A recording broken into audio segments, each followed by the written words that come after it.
망상 속에 혼자 살아요. 그러다가 실제 돈이 필요하거나 그럴 때 급격하게 뭘 계획해서 실행을 해요. 근데 그 수단이 너무 현실과 동떨어져 있어요. 너무 잔인하고.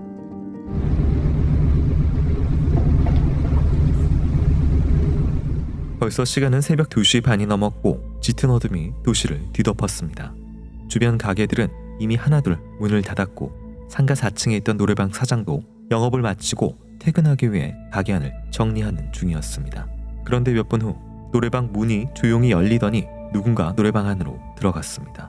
곧 문이 닫히고 노래방 안에서 처절한 비명이 새어나왔지만 아무도 듣지 못했습니다. 다음날 노래방에 있는 상가 앞은 형사들과 과수대 요원 그리고 주변 상인들로 어수선했습니다. 아니 어디 무서워서 혼자 장사하겠어요?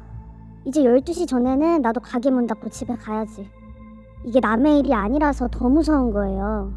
누구든지 당할 수 있는 일이잖아요. 상가 건물 4층에 있는 노래방은 65세의 사장인 여성 이 씨가 혼자 운영하던 곳. 지난 새벽 그녀에게 생긴 변고가 알려지며 주변 상인들은 두려움에 떨었습니다. 노래방 업주의 아들이 신고했습니다. 어머니가 집에 안 들어오고 연락도 안 되니까 어머니가 운영하는 노래방으로 찾아갔는데 카운터에도 안 계셔서 이제 방마다 문을 열어보면서 어머니를 찾았다고 합니다. 아들은 노래방 202호실에 쓰러져 있는 어머니를 발견했습니다. 어머니 이 씨는 머리와 상체가 피범벅인 상태로 이미 몸이 차갑게 식어 있었습니다. 얼굴엔 타박상에 머리를 둔기로 수에 맞았는데 범행 도구는 망치로 추정됐습니다. 또한 피해자의 목에서 2개의 자창이 발견됐고 왼쪽 옆구리 부위에서 4개의 자창이 발견됐습니다. 결국 흉기에 찔린 것이 치명상이 되어 사망한 것으로 추정됐습니다. 그렇다면 범행의 목적은 무엇이었을까? 피해자는 옷을 모두 입고 있었고 성범죄의 흔적은 발견되지 않았습니다. 범인은 범행 후 뒤처리에 신경을 쓴 듯 보였습니다. 카운터 부근부터 202호실까지 이어진 핏자국을 무언가로 닦아서 지운 흔적이 있었고 범행이 끝나고 노래방 실내 불을 모두 끄고 떠났던 것입니다. 이 때문에 같은 날 낮 12시 15분경 아들이 신고할 때까지 아무도 이 씨의 죽음을 몰랐습니다. 누군가 이 씨에게 원한을 품은 건 아닐까? 이 씨와 다툼이 있었던 노래방 손님들과 채무 관계에 있던 사람들이 용의선상에 올랐습니다. 가족들은 노래방에 왔던 진상 손님들도 몇 있었지만 피해자를 살해할 만큼의 갈등은 없었다고 했습니다. 또 피해자는 평소 남에게 돈을 빌려줄 때 안 받을 돈이라고 생각하고 빌려줬기 때문에 채무 때문에 원한을 품을 사람은 없다고 했습니다. 홀로 노래방을 운영하며 이제 막 2살이 된 첫 손녀의 재롱을 보는 낙으로 살았다는 피해자 이 씨. 가족들은 왜 어머니가 살해당해야 했는지 모르겠다고 했습니다. 상가 주변을 공포로 물들이고 가족들을 고통에 빠뜨린 잔혹한 범인. 그는 대체 누구일까?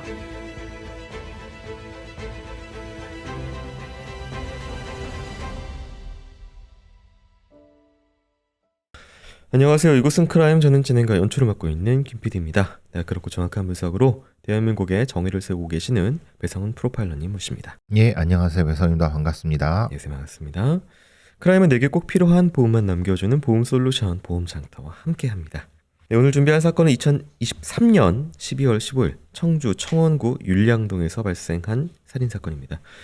당시 이제 CCTV 등이 추후에 공개되면서 많은 또 공분이 있었던 사건이고요. 정말 또 참혹하게 살해됐고 또 이제 특히 가족에 의해서 발견이 됐던 그런 안타까운 부분이 있는데요. 이 사건 현장 피해자 상은 어떻게 볼 수가 있을까요? 2가지 나눠볼 수 있습니다. 둔기하고 흉기로 나눠줄 수가 있고 치명상은 흉기입니다. 둔기를 먼저 사용해서 제압을 한 후에 흉기로. 그럼 이게 무슨 범죄냐? 강도? 치정? 근데 치정은 아닌 것 같아요. 왜냐하면 이제 차기 상태나 이런 걸 봐서 네. 그리고 피해 부위를 봤을 때 보통 이제 치정 같은 경우에는 뭐 예를 들어서 둔기를 쓰면 둔기 하나만 계속 써서 정말 막 얼굴이 뭉개지도록 친다든지. 그렇죠. 감정이 들어가니까. 근데 도구를 바꿨다는 것 자체가 일단은 좀 감정의 단절이죠. 네. 그리고 만약에 했다고 하면은 칼을 많이 썼거나. 네. 그러니까 이게 단절된다는 것은 감정의 단절을 얘기를 하고 네. 치정 같은 경우 감정의 단절이라고 하면은 결박을 한 후에 네. 뭔가를 해야지 이게 연결이 되는 거거든요. 네. 이 결박도 없이 단절이란 것은 이건 치정은 아닌데, 그러니까 감정선이 없는데 그러면 둔기로 네. 약간 제압한 후에 네. 흉기로 뭔가 돈 내놔. 어디 있어? 뭐 이런 식이어야지 얘기되는데 이렇게 하기에도 네. 약간 어설프다. 이게 우리가 보통 최소 도구 법칙, 네.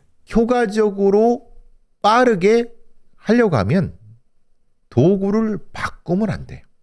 예. 우리가 유영철이나 아니면 이런 뭐 정대영이 같은 애들도 그렇구만 오랫동안 강도짓을 했다는 애들은 절대 도구를 바꾸지 않고 되게 단순하지만 손에 익은 걸 사용합니다. 내 도구. 그렇죠. 내 네. 도구. 근데 이걸 주섬주섬 다 가져간다는 것은 이건 하수예요. 경험이 없는 거예요. 네. 있어도 생각은 있는데 실제로 해본 적은 그렇죠. 없죠. 네. 이걸 그 얘기하는 거예요. 음. 그리고 실제로 이렇게 흉기를 사용했어도 네네.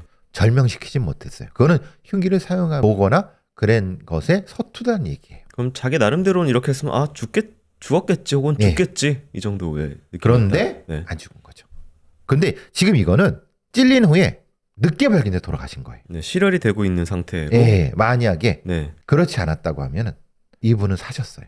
지금 시신이 어떤 방 한 곳에서 발견이 됐고, 네, 이후에 보니까 뭐 핏자국 같은 걸 또 정성 들여 닦은 부분이 있었습니다. 이거를 왜 닦았을까? 그것도 이상하죠. 강도라면 해놓고 그냥 자기는 돈 가지고 나가버리면 되는 건데 네. 그게 말하자면 자기가 이 행동을 하고 이렇게 하면 피가 흐르면 누군가 볼 거라고 생각하는 자기만의 상상을 하는 거예요. 네. 네. 그러니까 닦아야 되겠다는 생각을 한 거죠. 근데 그냥 전문 강도범이라면 그런 생각 안 해요. 그러니까 뭔가 좀 불안함이. 그렇죠. 그 불안함과 준비에 대한 완벽한 어떤 것에 대한 강박이 있는 거죠. 네, 뭐 예를 들면은 뭐 하의를 벗겨서 스테이징을 한다든지 뭐 여러 가지를 할 수도 있는데 네. 그냥 어쨌든 뭐 그냥 닦는 거 외에는 다른 흔적을 일부러 남기진 않은. 그렇죠. 시신에 대해서는 아무것도 없어요. 그냥 네. 찌르기만 했어요. 그러니까 이거는 상황에 대한 인지력이 자기 머릿속에 있다고 볼 수 있는 거죠. 네. 근데 강도라고 하기에는 시기가 저희가 이제 2023년이면은 이제 얼마 안 된 시기고 현금보다는 특히 노래방도 이제 카드 결제를 대부분이 하는 시기고 이런 강도 살인 범죄가 이제 한번 줄어들어서 이제 많이 없는 상황인데 23년 범죄예요. 택시 강도가 줄어든 이유도 네. 다 카드 결제하죠. 그러니까 택시 강도가 거의 없거나 있어도 아주 노래방 강도도 똑같습니다. 예전에 노래방 강도 진짜 많았습니다. 그런데 이제는 노래방 강도 거의 없어요. 그래서 요즘 또 코너밖에 없잖아요. 있어도 코너잖아요. 코인 노래방이요. 네. 2023년에 노래방 강도다? 뭔가 좀 부자연스러운 그렇죠. 느낌이 예. 네, 있는. 경험치가 낮거나 네. 뭔가 부자연스럽고 실제로 강도를 하려고 하면 현금 많은데 요즘 금값 비싸고 한 2013년에도 금문방. 그렇죠. 이런 네. 데도 꽤 되는데 거기는 못 들어가는 거예요. 그러니까 약한 혼자 운영하는 노래방 뭐 이 정도로 범죄력이 낮다. 네. 이렇게 볼 수 있는 거죠. 경찰은 범인을 잡기 위해서 형사 40명을 투입해서 추적에 나섰는데요. 이후 수사 상황 살펴보도록 하겠습니다.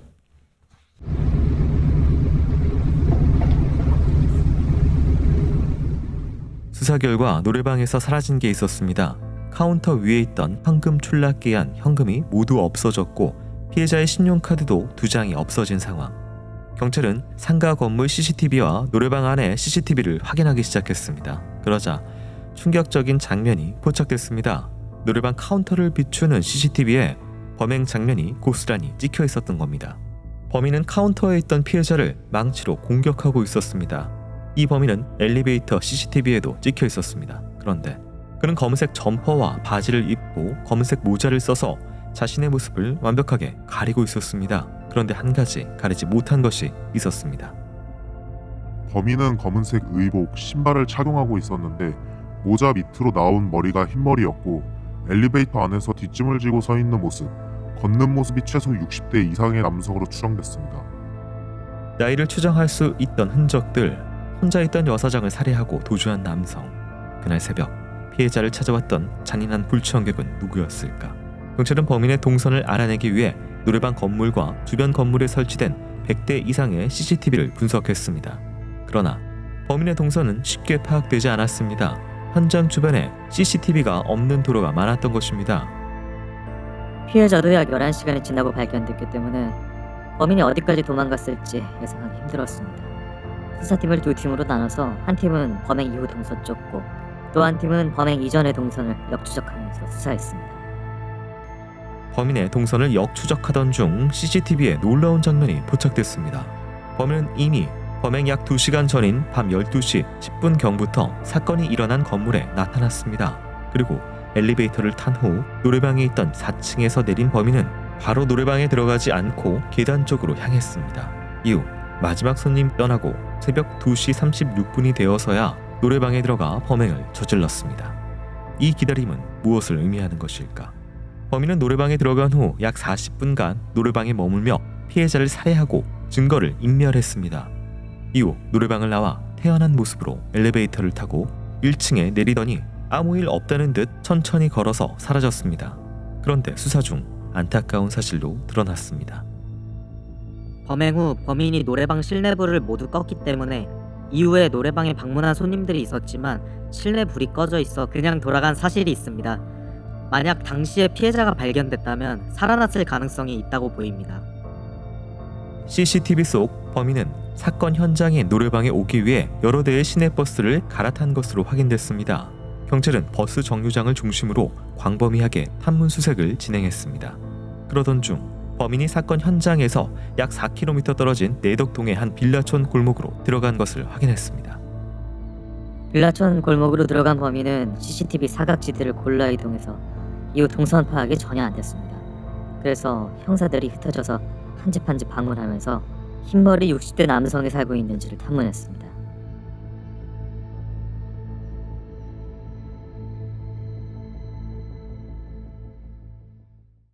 네, CCTV가 요즘은 없는 곳이 거의 없기 때문에 이 범인의 모습도 잡혀 있었습니다. 그런데 뭐 본인 나름대로 뭐 좀 피하는 모습도 찍혀 있었다라고 얘기는 하지만 이게 워낙 많기 때문에 이게 찍힐 텐데 신분을 또 감추는 또 모자와 마스크를 쓰긴 했습니다. 이 CCTV가 범인에게 뭐 어떤 거였을까요? 분명히 위협이 된 거는 느낀 것 같아요. 네, 그렇게 감추려고 하면은 더 완벽하게 했어야죠. 뒤는 다 보이네. 뒤에 흰머리가 보였습니다. 흰머리가 보이네. 네, 그러니까 뭔가 좀 피하려고 했는데 좀 부자연스럽네. 뭐 좀 부실하네. 이런 느낌들이 분명히 들어요. 그리고 범행 2시간 전에 건물에 들어섰는데 거기 기다리고 있다가 들어가요. 밤 12시 10분에 들어갔다가 새벽 2시에 노래방에 들어갑니다. 그러니까 그럴 만한 가치가 있을까요? 그래서 이게 처음에는 이게 네. 2시간 동안 기다릴 거면은 감정이 있지 않는 이상 이거를 뭐 이렇게까지 그러니까요. 기다렸다가 들어가냐. 음. 네. 그런 생각이 들죠. 네. 차라리 그럼 생각해 보면은 그 노래방에 침입한 후에 네. 더 많은 범행 시간이 있어야지 맞아요. 아, 안에 좀 더 오래 머물렀어야 그렇죠, 된다는 예. 거죠. 네. 그러니까 이 사람은 그게 아니라 혼자 있는 데 익숙한 사람이구나. 이게 40분 정도의 시간을 노래방에서 머물렀습니다. 뭐 살인이나 뭐 이런 행각도 있었을 테고 그다음에 이제 뭐 닦는 것도 있었을 텐데 이 시간은 뭐 그런 아무래도 그 네. 들어가서 노래를 좀 불렀을 것 같다는 생각이 들어요. 일단은 뭐 위장 네, 차원에서 왜냐하면 들어가서 네. 뭔가 좀 안심시키고 바깥에 보면 아무도 안 들어오고 그러니까 네. 그때 범행을 하고 그러면 한 10분 그 다음에 닦고 한 10분 네. 대충 그렇게 되지 않았을까 생각해요. 40분이면은 네. 범행 시간 딱에 조금 더 이 네. 정도죠. 근데 이제 시간상으로 보면은 노래방 CCTV 앞에 보면은 이제 마지막 손님들이 나가고 몇 분 뒤에 이 범인이 들어갑니다. 보고 있었겠죠. 그렇다면 이 노래방 주인, 이 가게는 특정이 된 건지 아니면은 그러니까요. 네. 그러기에는 2시간이나 기다리는 건 너무 그렇지 않아요? 차라리 다른 데를 가서 네. 물색을 했으면은 훨씬 더 많은. 그러니까 그래 그럼 이 노래방에 특별히 뭐가 있겠지라고 생각했는데 실제로는 없어. 실제로는 현금통에 그 몇만 원 들어가는 것밖에 없어. 네. 그러니까 이게 안 맞는 거예요. 범행 대상을 제대로 탐색하지도 않았고 가서도 그 이상의 어떤 걸 하지 않고 범죄만 저지른 이런 강도범이 뭐야 얘는.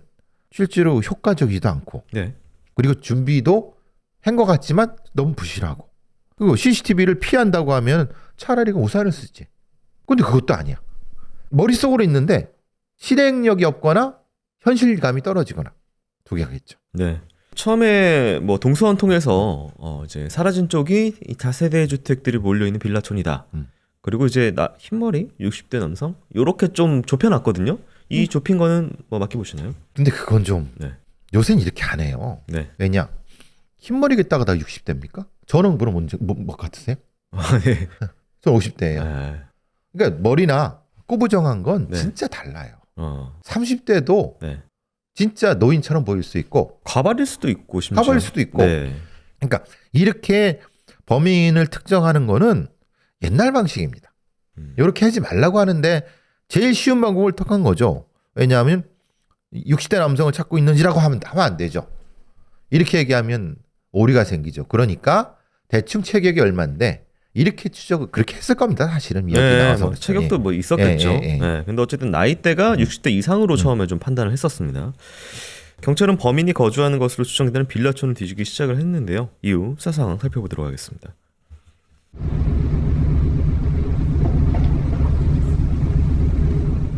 수시간째 탐문을 이어가던 중 한 빌라 앞에 모인 형사들. 조금 전 빌라 주인이 했던 진술 때문이었습니다. 60대 남성 세입자요?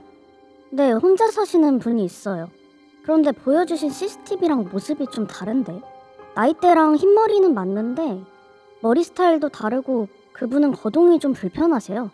허리도 구부정하고. 그리고 그분은 퇴직한 교수님이세요. 그럴 분이 아니신데.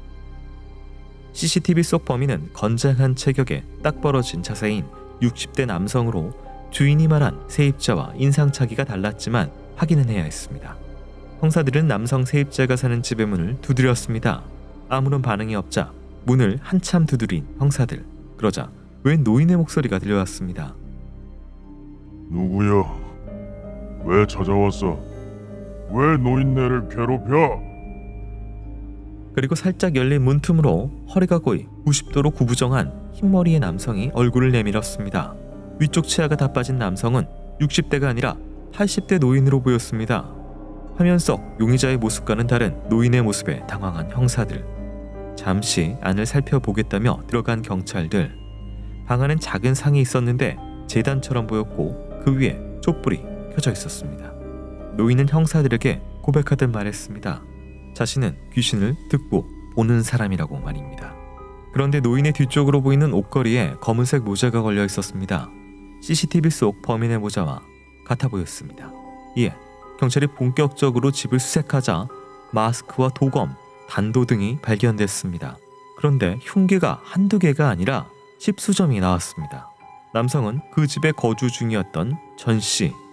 전 씨는 경찰이 내민 CCTV와 집에서 발견된 증거들로 추궁하자 화면 속 인물이 자신임은 인정했으나 당시의 기억은 나지 않는다고 말했습니다.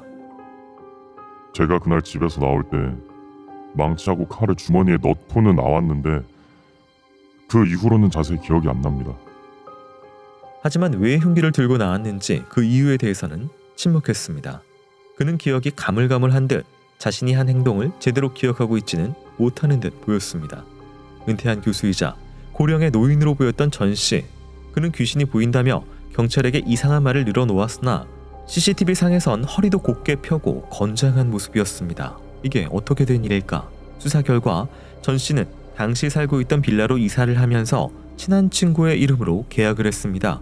왜 그랬냐고 묻는 친구에게 전 씨는 그저 그래야 된다, 꼭 그래야 된다 라는 말만 반복했습니다. 친구는 더 이상 묻지 않았습니다. 이미 전 씨에게 귀신을 본다는 이야기를 들었기 때문입니다.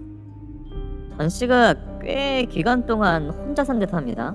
그 친구에게 귀신이 보인다는 말한 전 씨는 산속에서 구미호를 시작했다면서 화살촉을 삼아왔습니다.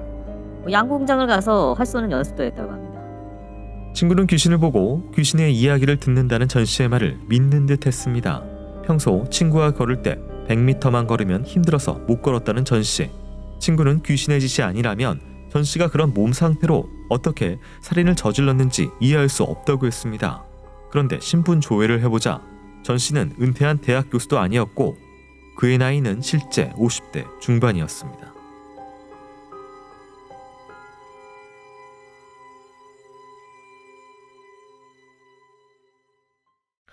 네, 한 의심되는 집안에 들어가게 됩니다. 은퇴한 교수다.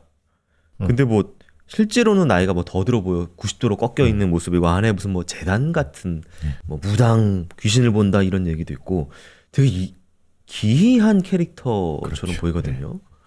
근데 저는 이런 사람들을 여러 봅니다. 네, 보통 인셀이라고 하죠. 네. 혼자 사는 남성. 그럼 어떻게 살 것 같으세요? 이렇게 그냥 어디 새 들어 살면은 네. 집주인이 의심하지 않겠어요? 아 뭔가 좀 꺼림칙해하거나. 아니 그러니까 이제 네. 아무것도 안 하고 실업자고 네네. 그러면 그럼 뭔가 핑계가 필요하잖아요. 그럼 뭐랄까? 내가 다쳐서 내가 여기 신을 모셔서 네. 이러면은 알리바이가 되는 거예요. 지금 이 사람은 그걸 다 사용한 거예요. 그러니까 지금 이거는 오히려 이상하지 않으려고 한 행동이 이상하게 보인 거예요. 어쨌든 저희가 처음에 그 CCTV 상에 봤던 좀 건장하고 뭔가 좀 꼿꼿하고 이런 사람하고 그리고 사실 뭐 머리도 그렇고 뭐 60대 이상으로 봤는데 들어가서 봤더니 80대처럼 행동을 네. 하는데 조회를 해봤더니 50대예요. 그렇죠. 그러니까 이거는 속이려고 한 거죠. 근데 이게 뭐 친구라는 인물이 이제 추후에 인터뷰를 한 게 있는데 무당이라는 걸 친구는 좀 믿고 있다. 뭐 신기 이해를 믿고 있다라고 얘기를 하고 그러니까요. 다리도 이제 친구한테 100m 못 걸어. 그러니까 평상시에 뭐 이렇게 메소드 뭐처럼 산 건지. 네. 스스로도 불쌍하게 보여서 네. 돈을 얻으려고 하는 이런 게 일상화돼서 습성화된 것 같아요. 사실 그런 어떤 일종의 인간 증발된 사람들이 종종 있거든요. 네. 그러니까 사회에 살긴 살아야 되는데 뭔가 카운터 되긴 싫어. 그런데 돈은 필요해. 그러면 누구한테 돈을 얻어야 되잖아요. 그게 네. 공무원이든 친구든. 그럼 불쌍하게 보여야 되잖아요. 이게 불쌍하게 보이는 게 진짜 불쌍하게 보일 수도 있고 아 내가 귀신을 봐. 내가 영적 능력이 있어. 네. 그러니까 네가 나 좀 도와줘야 돼. 그러니까 이 사람도 사실 그래서 도와준 거예요. 네. 이런 형태의 위장된 인셀이 사실 많아지는 것이 문제지만은 실제로 현실에서 도시 외곽에 이런 게 존재를 합니다. 증발된 인간이라고 표현을 하죠.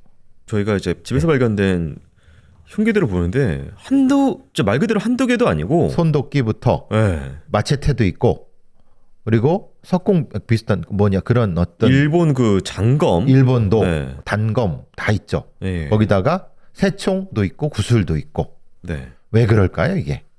전 씨 본인의 말로는 내가 그냥 수집하는 취미가 있어서 동호회에서 네. 중고거래했다라고 얘기를 하는데 왜 그럼 수집을 했을까요? 불안해서 그런 거예요. 네. 보통 이런 경우가 첨해증이나 선단증 같은 경우 있는 거는 주머니에다가 칼을 놓고 이제 하면은 마음이 안심이 돼요. 그게 이 사람의 삶을 유지시켜주는 하나의 그런 부족한 자존감을 맞습니다. 남성성을 흉기로 대리해서 채우는 무기, 흉기 뭐 이런 거죠. 실제로 이게 쓰여지진 않아요. 네. 근데 한번 위험하게 쓰여지면 이렇게 되는 거죠. 근데 쓰는 방법을 잘 모르죠. 네. 그게 전문적인 범죄자는 아닌 거예요. 그러니까 CCTV 속 인물이 자기 힘은 인정을 했다고 하는데 네. 흉기 그럼 왜 가지고 나갔어요? 그거에 대해서는 가지고 나간 것까지는 기억이 나는데 그렇죠. 이후로는 무슨 흉기야 뭐 이러면서 약간 치매처럼 얘기도 하기도 하고 근데 또 당신이 그랬지라는 경찰의 그 압박에 뭐 다리가 풀리는 모습을 보이기도 하고 그렇죠. 망상 속에 살면은 진짜 자기가 그렇게 사는 것처럼 산다고 하는데 현타가 오잖아요. 네. 경찰이 얘기해주면 이게 진짜. 그러니까 현실로 갔다가 다시 왔다가 이게 헷갈리는 진압력의 차이가 생기는 거죠. 일세범죄의 위험한 게 이거예요. 망상 속에 혼자 살아요. 그러다가 실제 돈이 필요하거나 그럴 때 급격하게 뭘 계획해서 실행을 해요. 지나간 여자를 공격한다거나 아니면 절도를 한다거나. 근데 그 수단이 너무 현실하고 동떨어져 있어요. 너무 잔인하거나. 자, 귀신을 본다고 주장하는 이상한 남자 전 씨. 그의 진짜 정체는 무엇이고 왜 이 피해자분 노린 것인지 이후 수사 상황 살펴보도록 하겠습니다.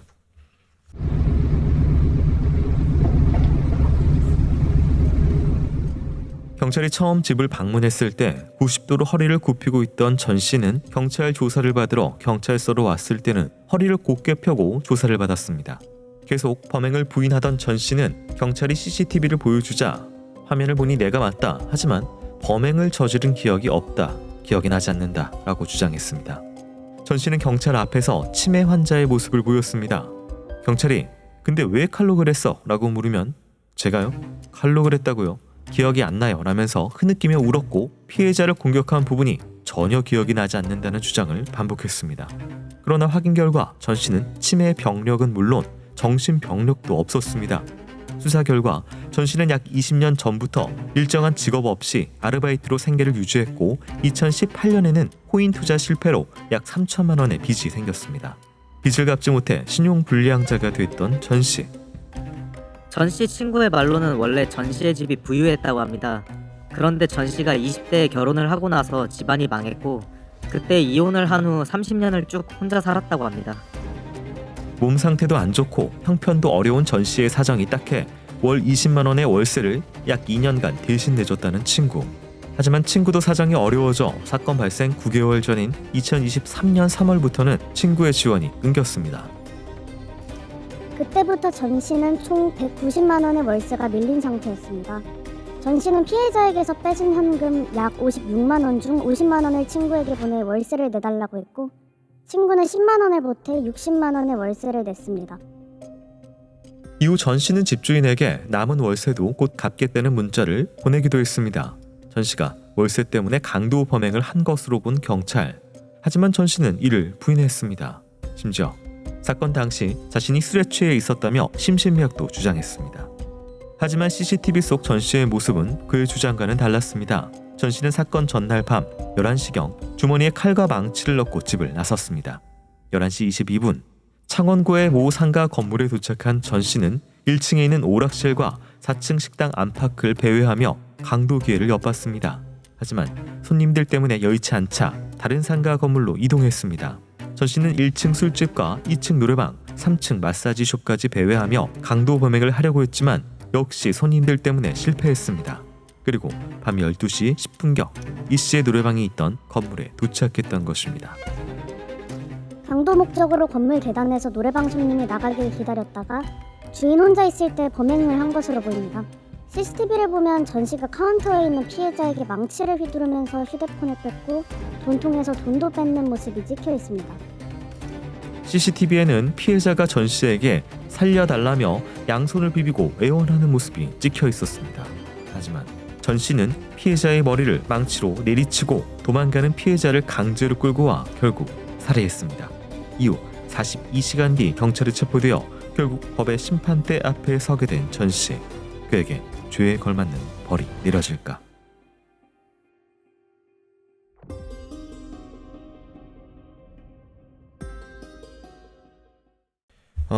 처음에 경찰이 집에 방문했을 때는 허리를 90도로 꺾고 있던 노인의 모습이었던 전 씨가 이제 50대로 확인이 되고 경찰 조사를 위해서 경찰서로 왔을 때는 허리를 쭉 펴고 당당히 걸어 꼿꼿하죠. 들어왔다. 네, 이런 모습을 좀 보이고 이제 과거 이야기도 얘기하면은 뭐 제 친구가 뭐 구미호를 뭐 잡는다고 화살을 모아서 실제 뭐 양궁장에서 연습을 하고 자기 망상성에서 하는 거죠. 네, 뭐 기이한 과거를 좀 가지고 있어요. 네. 네, 뭐 어떻게 봐야 될까요? 그러니까 그게 네, 친구를 속이기 위해서 네, 그랬을 수도 있죠.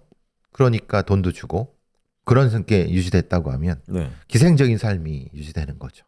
뭐 친구 이름으로 집 계약을 한 것도 뭔가 좀 자기 혼자 뭔가 꽂혀가지고 그렇죠. 그런 부분도 분명히 존재하겠죠. 네. 만약에 친구 이름을 안 했으면은 친구가 내줬을까요? 그 월세를?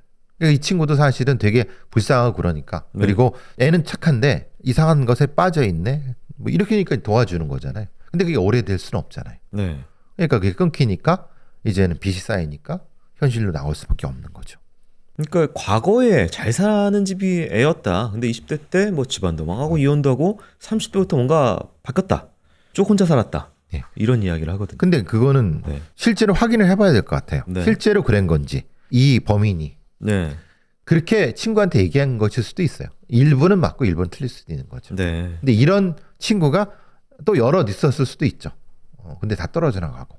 현장의 CCTV도 확인이 됐는데 피해자분께서 이제 머리에 망치를 수에 맞으셨어요. 그러면서 이제 또 이곳저곳으로 도망을 가자 옷을 잡아서 못 도망가게 하고 뭐 안쪽으로 뭐 여기저기 도망가는 거 끝까지 쫓아가 승기로 찌르고 이런 또 집요하고 이런 모습도 또 보였습니다. 그러니까 실제로 주변에 어떤 사람이 더 있었으면 도와줬을 텐데. 새벽 2시라서 뭐 대부분 이제 문을 닫고 예, 상가에도 사람이 없고. 그러니까 범행이 완전하지 않은 거예요. 최소도 못 하는 거예요.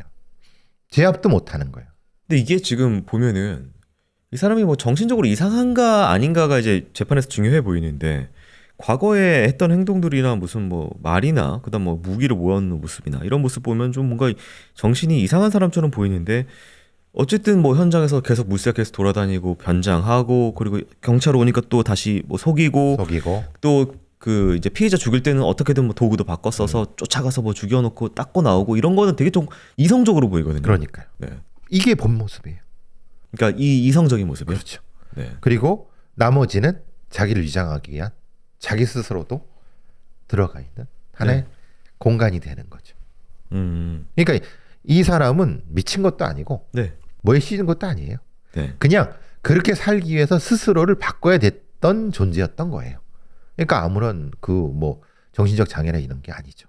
체포 당시에 경찰은 피해자가 살려달라고 했는데도 잔혹하게 죽인 모습 때문에 PCR 검사를 한번 좀 해보려고 했는데 이게 지금 너무 혼자 오래 살고 은둔적으로 살아서 이 사람 삶이 파악이 좀 어렵다, 제한적이다, 계속 행성 수사를 해서 검사가 좀 불가능하다라고 이제 검찰 쪽에서 판단을 했는데 판결문에 보면 또 PCR 검사를 했나 봐요. 그러니까 총점 9점이 나왔다. 원래 PCR 검사는 뭐 본인이 답한 걸로 하는 건 아니거든요. 네, 그 사람이 예. 네, 의중을 그렇죠. 그러니까 그걸 판단하는 거거든요. 네. 그러니까 점수 나올 수 있습니다. 다만 나머지 요소를 판단할 요소가 거의 없습니다. 몇십 년 동안 이렇게 해왔기 때문에. 네. 그래서 시간이 걸렸을 뿐이지 PCR 검사는 다 할 수 있습니다. 근데 9점이 나왔다는 것은 저는 이건 검사에 오류가 있다고 생각합니다. 그렇다고 해서 큰 문제가 있는 건 아니에요. 왜냐하면 이런 사람들은 아예 사회적인 접근성이 떨어지기 때문에 네. PCR 검사가 의미가 있을 전 의미가 없다고 생각하거든요. 예. 그렇다면 이제 재판 결과를 살펴보기 전에요. 전하는 말씀 듣고 오도록 하겠습니다.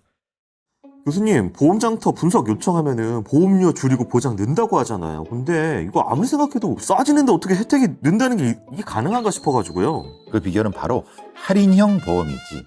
가입할 때 건강하면 할인받고 1년 동안 수술 입원이 없다면 최대 9년 동안 매년 할인받는 게 할인형 보험이지. 아, 그래서 보장이 같아도 더 저렴해질 수 있군요. 근데 보장이 느는 건요? 요즘에는 치료비 보장이라고 표적 항암, 중입자 방사선, 로봇 수술처럼 고가의 비급여 치료비를 보장받을 수 있는 보험이 있다고. 요런 건 보험장터 전문가한테 도움받으면 자세히 알려준다고. 거긴 일반 설계사가 아니라 교육센터에서 근무했던 팀장님들 많다면서요? 보험장터는 여러 보험사를 비교할 수 있는 보험 전문가가 보험료는 줄이면서 보장은 확 늘릴 수 있다고. 1544-5788 전화해보라고. 카톡 아이디 JK6003을 친구 추가해서 문의해도 되고요. 미래를 위한 안전장치 보험장터 보험 전문가의 합리적인 보장 분석 신청하세요. 네, 재판 결과 살펴보도록 하겠습니다. 피고인은 범행 이후 집에 들어가기 전에 범행에 사용한 도구와 옷을 봉투에 담아서 들고 갔다가 6시간 이후 집에서 나와 CCTV 사각지대에 이를 버리는 것으로 보이는 점까지 보태어 살펴보면 우발적으로 피해자를 살해한 것이 아니라 강도 범행을 저지른 후 계획적으로 이 사건 범행을 준비하였을 가능성을 배제하기 어렵다. 한편 피고인은 범행 이후 노래방을 나가면서 실내 조명을 모두 소등하여 이로 인하여 피고인이 노래방을 나간 이후 얼마 지나지 않아 방문한 손님들이 위 노래방에서 나가게 되었는 바 피고인의 위와 같은 행동으로 인하여 피해자가 발견되어 구호 조치를 받을 수 있었던 일말의 가능성조차 사라졌고 피해자의 시신은 피해자의 아들이 발견할 때까지 10시간 동안 방치되었다. 피고인은 피해자로부터 강취한 현금 56만 3천 원 중 50만 원은 자신의 밀린 월세로 사용하고 남은 돈으로는 마트에서 생필품을 구매하였는 바 피고인은 이 사건 범행을 저지른 후에도 태연하게 일상생활을 영위하였다. 피고인은 수사 과정에서 이 사건 범행을 기억하진 못하지만 수사기관이 제시한 증거들을 보니 자신이 이 사건 범행을 저지른 것을 인정한다라는 납득하기 어려운 주장을 되풀이하고 있는 바 피고인이 진심으로 자신의 잘못을 반성하고 있다고 보기는 어렵다. 무기징역이 선고돼서 최종 확정이 됩니다. 형량은 아마 우리나라의 지금 양형에서는 이게 맞을 거라고 생각을 하는데 근데 전혀 자기하고 관련이 없는 사람을 그것도 강도살인으로 잔혹하게 죽인 거잖아요. 네. 그리고 실제로 기억이 나지 않는다 그래요. 네. 기억나겠죠. 근데 기억나지 않는다는 것은 아마도 자기가 이렇게 살아온 것에 때문에 나타나는 네. 그냥 연결된 어떤 심리 상태라고 보는데 회피하는 거죠. 네. 진짜 그 반성한 것도 실제로는 없어요. 그래서 조금 이게 망상 속에 계속 오래 있다 보니까 이렇게 나타나고 있는 것에 대해서 조금 이걸 뭐라고 해야 되나 이런 존재들이 많아지면 안 되거든요. 그러니까 이게 이 56만 3천 원을 훔쳐서 훔쳐훔쳐 술 먹는 데 쓴 게 아니라 갚아야 될 돈 갚고 비누 사고 뭐 사고 이렇게 쓰는 이게 약간 양쪽으로 다 보여서 그렇죠. 네. 그냥 생활한 거예요. 생활비를 벌기 위해서 사람을 죽였다. 네, 그렇죠. 보면은 아니 너무 불쌍해서 아니 이거 불쌍한 게 아니에요. 네. 이거는 망상 속에서 있는 거예요. 망상 속에 있는데 미친 건 아니에요. 이걸 또 오해하시면. 네. 그래서 이런 범죄들이 굉장히 위험한 범죄예요. 누구나도 공격받을 수 있고 네. 공격받는 것에 어떤 특별한 감정을 갖지 않고 그건 더 있는 훨씬 위험하네요. 더 위험하죠. 네. 네.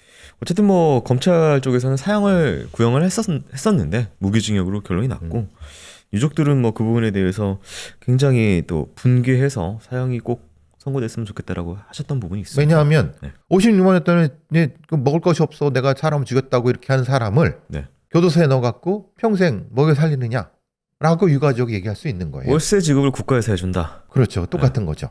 그러니까 이거는 형사사법이랑 교정행정이랑 네. 인간의 범죄 의도 이런 것들이 다 종합적으로 이런 사람들을 판단해 봐야 될 여지가 있어요. 분명히 유가족들은 정의가 실현되지 않았다고 생각하고 저도 그래요. 그냥 사형시키는 것만이 답일까? 연쇄살인범도 지금 사형 안 시켜요. 네. 그런데 어느 형이 맞지 이 사람한테는? 나쁜 놈은 나쁜 놈인데? 네. 그래서 지금 계속 이 고민의 영역 중에 하나예요. 자, 피해자분께서는 어쨌든 새벽 2시까지 가게를 열었다는 거는 돈 한 푼, 생활비 한 푼 벌기 위해서 이분도 열심히 생활을 하시고 있는데 정말 악마 같은 한 사람을 만나서 살려달라고 빌었음에도 불구하고 참혹하게 세상을 떠나고 마셨습니다. 고인의 명복을 빌도록 하겠습니다. 교수님 오늘도 감사합니다. 수고하셨습니다.